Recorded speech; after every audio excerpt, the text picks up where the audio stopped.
Halo teman-teman semuanya, kembali lagi di Buye Channel. Kali ini kita kedapatan kulkas freezer dengan kasus mesin kompresor yang tidak hidup. Dan di sini ternyata permasalahannya setelah saya ukur terdapat kerusakan di bagian termostatnya. Nah, setelah saya ukur, ini seharusnya dia nyambung teman-teman. Tapi di sini tidak ada impedansi atau sambungan. Jadi cara cepatnya saya jumper aja. Dan di sini jelas mesinnya sudah hidup.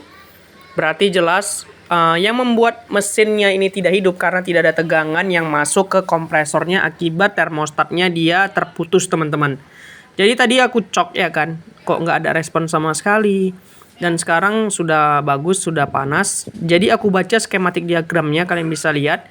Tegangan yang menuju ke overload dan PTC relay kompresornya dia ada satu komponen yaitu termostatnya nih. Ini kompresor. Ini kalian bisa lihat jalur kabelnya yellow dan black untuk di termostat, otomatis overloadnya, dan juga di sini kabel netralnya ke PTC relaynya. Jadi dengan membaca sirkuit diagram ini kita tahu ada komponen termostat sebelum dia ke kompresor. Nah, makanya saya curigain di sini ternyata benar tidak ada impedansi, sudah terputus, sehingga di sini pun terlihat kabel kuning sama hitam ya. Dan di sini saya langsungkan saja, tidak menggunakan termostat ini, dan alhasilnya mesinnya sudah hidup lagi. Sebenarnya di sini bisa aja kita langsungkan, cuma nanti nggak ada yang membaca suhunya, maka nanti kita akan ganti dengan termostat yang baru. Di sini kalian bisa mengkendorkan kondensernya sehingga kalian bisa membuka bagian termostatnya ini teman-teman. Jadi di sini saya ingin sharing sama kalian seputaran pengalaman apabila mesin kompresor kalian tidak hidup, kemungkinan besar ada permasalahan di termostatnya. Cara cepatnya sebenarnya coba kalian ukur tegangan yang dari overload dan PTC, kalau nggak ada termostatnya itu coba di jumper. Karena di sini tidak ada masalah di bagian PTC dan overload, saya pasang kembali ya. Ini sering sekali saya dapati untuk kulkas satu pintu ataupun kulkas freezer. Tapi kalau yang dua pintu dia mau juga seperti ini. Intinya kalian harus bisa mencermati skematik diagram sehingga kalian mudah menganalisa permasalahan dan kerusakannya. Di sini saya ada termostat. Ingat ya, kalau untuk termostat ini kalian harus memastikan suhunya.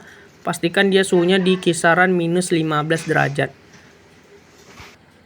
Di sini saya pasang pembungkus termostat yang saya punya.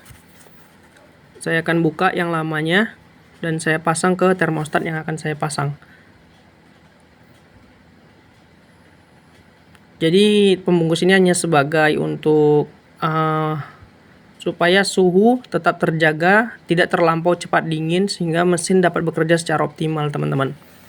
Jadi termostat ini fungsinya sebagai membaca suhu di dalam kulkas. Apabila sudah mencapai suhu maksimum, dia akan secara otomatis memutuskan tegangan ke kompresor. Di sini cara tinggal masukkan aja, kalian tarik dari bawah sampai nanti dapat. Memang agak sulit sedikit, hati-hati, pelan-pelan saja cara memasangnya.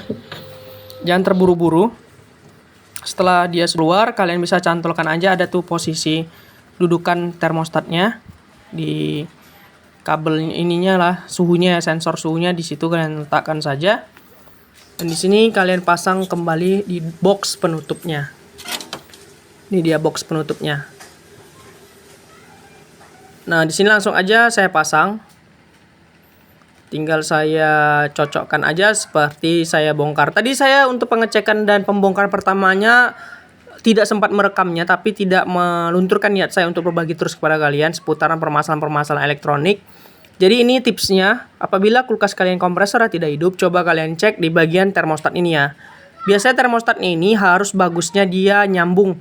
Tapi kalau dia terputus, pasti jelas permasalahannya mesin kompresor tidak hidup karena tidak ada tegangan yang menuju ke sana. Karena disinilah dia untuk mengoper tegangannya ke mesin.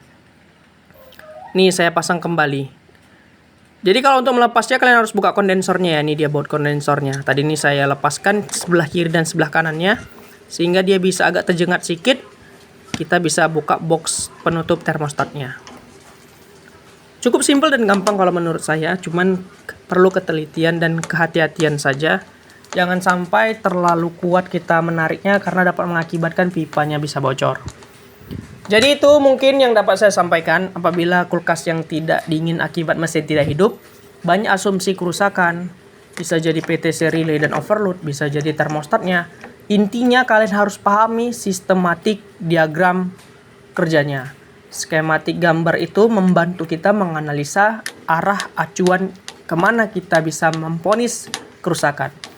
Karena tidak ada tegangan yang keluar dari PTC dan overload, saya lihat di skematik ada sebuah termostat, maka saya curigai langsung ke komponen itu. Jadi ini bukan ilmu tebak-tebakan ya, memang kita membaca analisa dari sistem grafik diagramnya. Di sini mesinnya sudah hidup, sudah bagus, dan jelas kulkasnya sudah dingin. Mungkin itu saja yang dapat saya sampaikan seputaran permasalahan kulkas freezer yang tidak hidup mesin kompresornya. Semoga video ini bermanfaat, jangan lupa like, komen, dan subscribe. Lebih dan kurangnya saya minta maaf, sampai jumpa.